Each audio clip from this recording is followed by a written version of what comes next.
Yo guys, what's going on? Robert Warshack here, and we are back at it again with another fantastic raid video. This video should be able to help all of you newer to intermediate players be able to kind of focus on and understand some of the rares that you're going to want to look out for and definitely put on your squad. These rares that we're going to cover are going to go from like clan boss to waves to dungeons. These are just going to fit all the different roles that you're going to want. With them being rares, obviously they're not going to be as powerful as some of the legendaries or mythics, of course. However, these have the ability to take you easily through the mid game and are a great option for some early end game content. Before we get into the rest of the video, if you haven't already, check out my QR code up there, scan it in the description and pinned comment. You'll find yourself links to take you exactly where you need to go to get this awesome free stuff. Download Raid and you're going to get yourself a fantastic legendary. You are definitely going to be happy he's on your team. He's one of the best legendaries that you could possibly get right now. On top of that, this code is going to give you a full range of epic champions, one at level 10, you get Ugo, you get Tagore at level 20, and then you get Faye at level 30. And even on top of this, if you use the code Desert Queen in the first 24 hours of your account, you're going to be able to get yourself another Void legendaries. So with just those two things, you're going to have 2 legendaries and 3 epics pretty much off the bat. And this is already going to be an extremely powerful starting team, which means how could you afford not to start playing Raid right now? With that, let's get back in the video.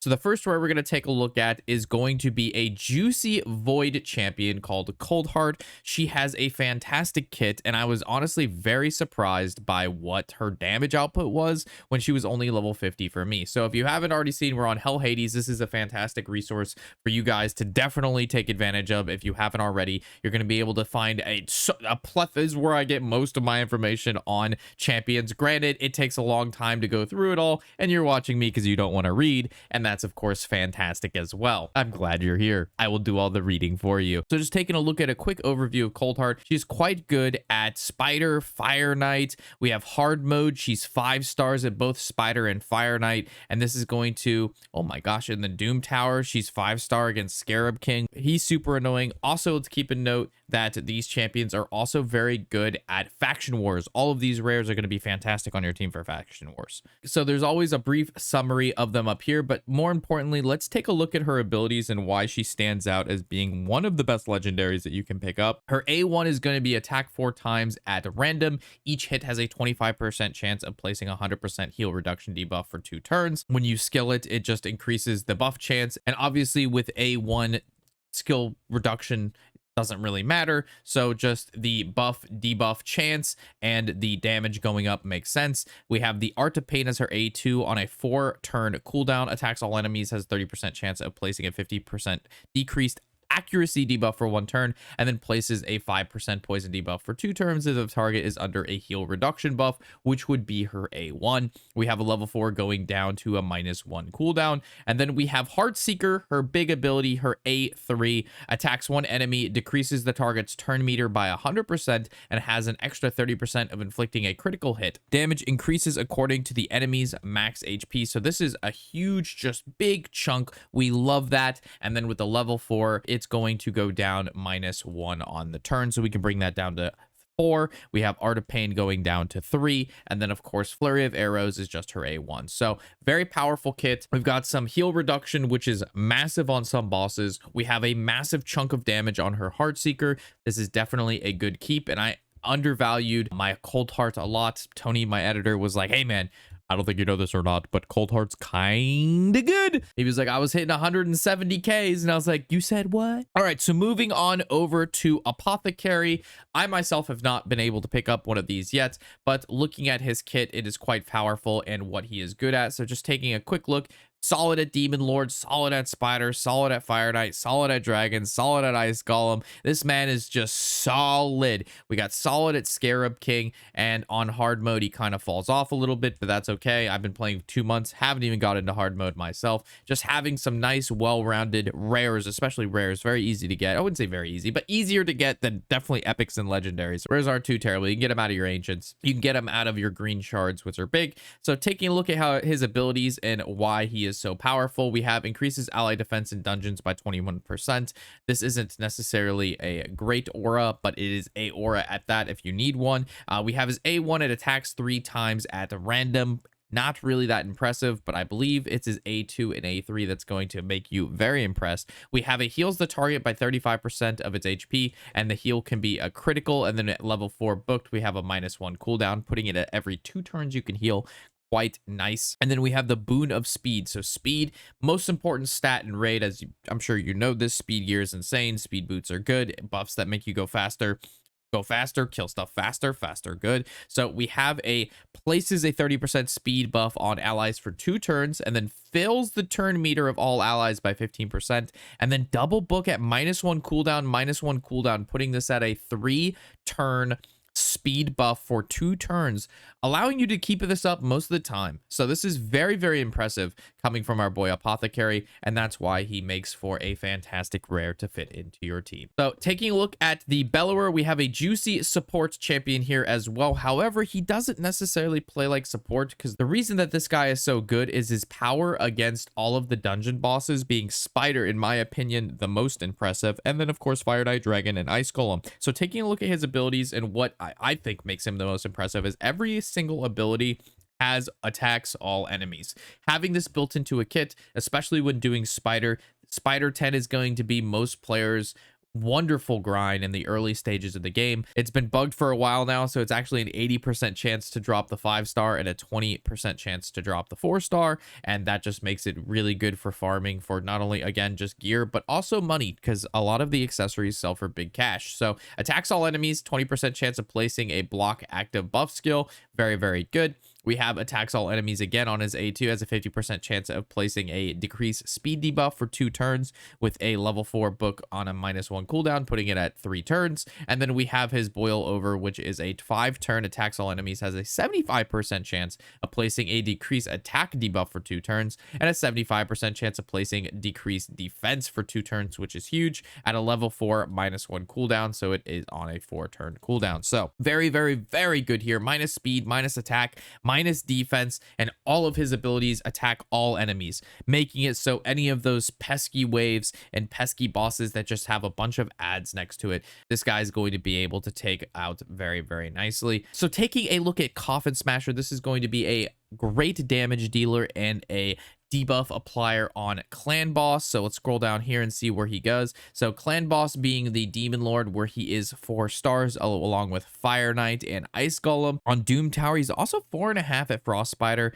and 4 at the Celestial Griffin. So taking a look at his A1, we have attacks 1 enemy 3 times. Each hit has a 15% chance of placing a 50% decrease attack debuff for 2 turns. Against the Demon Lord Clan Boss, having that minus attack once it gets to like stage 15 plus, or depending if you're earlier in the game, maybe as soon as 10, is very important. That needs to be upheld 100% of the time. So having at least 2 champions on your team allowing you to get that decreased attack debuff on that Clan Boss is huge. So the fact that he attacks 3 times is very impressive. We have the Tomb Fire, which is attacks 1 enemy and a 50% chance of placing an HP burn debuff for 2 turns. This is very impressive, as well as HP burn does a nice juicy percentage. Unfortunately, on its upgraded tomes, it is strictly just damage and the chance that it applies it. It is on a 4-turn cooldown there. And then we have the Gloom Mist as a passive, decreases the damage enemies inflict with AoE attacks by 5%. While it may not seem like a lot, stacking the minus attack along with the minus 5% could give you an extra couple turns against the Clan Boss, allowing you to squeak out that little extra damage, allowing you to make it to the next chest up. I myself still have not opened this guy. However you happen to get him, of course you should be utilizing him if you need some extra debuffs on that Clan Boss. All right, so moving to the Heiress, she's a little bit of a cheeky champion. Her ratings don't necessarily look that good, but her abilities make her very, very strong at particular secret rooms in the Doom Tower, along with allowing her to have a A1 debuff cleanse. So let's take a look at her abilities. We have her aura being increases ally speed in dungeons by 16%. Person who gives speed is very good. Her bullseye is her A1, attacks 1 enemy, grants an extra turn if the target is killed. So this can be very useful at just pinging off waves or getting that extra turn to soften some people up. Her extortion is the removes 1 random debuff from all allies, very similar to Desert Queen if you have her, which you should, because you use that code. Has a 60% chance of placing a 30% speed increase on all allies for 2 turns. And then as you can see, as you buff it up, it has a increased buff and debuff chance, but it does not have a minus cooldown. And then her Avenger is counterattacks the attacker when this ally attacked. I believe it mentions the toxic set being good on her, as she will have the chance to place after every clan boss attacks on her. So that could be very solid as well if you're looking to add a little extra poison to the clan boss. But theoretically, you have Xenomorph and he should be able to do that for you. But always nice to have a juicy rare if you didn't pick up Xenomorph when he was around. Ah, yes, my sweet Kyle. Hail. He was my recommended rare when starting raid. If you haven't watched our ultimate beginner guide, I highly recommend watching those, as it covers a lot of very important information that you should have snagged as a starter raid person or even as a intermediate person. Kyle has been a huge farmer for me, and he was a guy that I used a lot in the early game when I was just getting started and cleared a lot of like my waves and earlier boss stuff. Especially, I know now looking back, the vampiric set is terrible, or the lifesteal set is terrible, but on Kyle at the time, man, this guy was just farming with it. So he's going to be really great at clan boss. Let's take a look at ratings here. So Demon Lord, he's not really that great, but in the early game, he should be very solid for you. At Spider, it says he's a 3. I use him for Spider still. For me, farming, I have Kyle and Rector Drath as my only big people in Spider 10, and the rest are just farmers. We have Dragon, he's 4.5, and we have Ice Golem that he is 4 at. While his stats may not look impressive, his abilities sure are, and I promise you, you will not be disappointed at taking this guy to 60, nor will you be disappointed at ascending him. So taking a look at his aura, it's increased ally HP in all battles by 15%.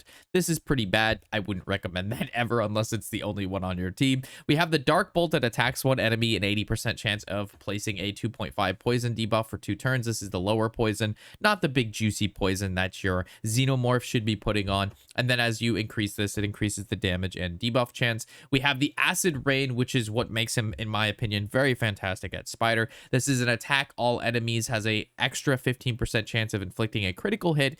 Fill the turn meter of this champion by 25% for each enemy killed. Theoretically, if you use Acid Rain, it should clear off all of the spiders in one hit, allowing him to immediately attack again with his Dark Bolt or Disintegrate, which is his A3. We have a attack 4 times at the random and a 40% chance of placing a 5% poison debuff for 2 turns. And then we have a cooldown -1 as the last book. Ideally on this guy, you really don't need to book him, as it's mainly just all damage. If you have extra rare books and you want him to do more damage because you're not clearing Spider 10 the way that you should, like I said, he worked for me. He still works for me, and Kyle is just one of those guys that you don't even have to open this up. You should have had him at the beginning of the game, and he will do you very right. All right, so for next, we have the Marquess. She's a very interesting rare for her. I'm actually going to read her overview, as I found it to be quite enlightening from Hell Hades. So she's a Spirit Affinity rare from the Demon Spawn faction. For transparency, this is what was written before I gave her a good test.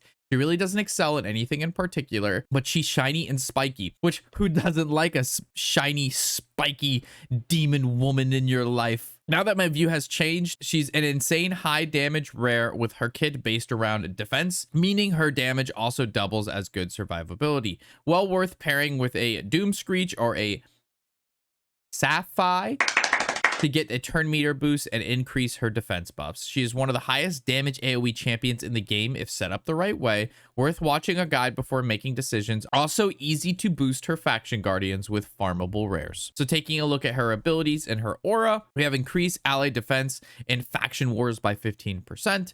Her A1 is attack one enemy, has a 25% of chance of placing a decrease attack debuff for 2 turns. So I always think of clan boss whenever decrease attack. We have the A2, attacks all enemies, has a 35% chance of placing a 15% weakened debuff, which is very good. Deals extra damage to enemies with the weakened debuff. And then we have a free solid, attacks one enemy and a 75% chance of placing a freeze debuff for 1 turn. I myself, not really a fan of freeze. I prefer stun. However, there are a lot of really tight synergies with freeze that you can make a character absolutely diabolical. We have a 3 turn on her crush with no book minus, and then we also have a 5 turn here with a 1 cooldown minus, so we can bring that down to 4. So this is going to be one of those rares that, again, you need to support her correctly given the description that we just had. It's not going to be as flexible as Kyle, but if she's somebody you're interested in and happen to have some of her support, you should definitely give her a go. So now moving over to Painkeeper, this is again going to be one of those more interesting, very, I wouldn't say niche, but she fits into particular teams that will allow you to kind of break the game. So we're going to read her overview here because it's going to do a better job at explaining this than I do. So Painkeeper is one of the most sought after rare champions in the game, especially if you already own Maneater.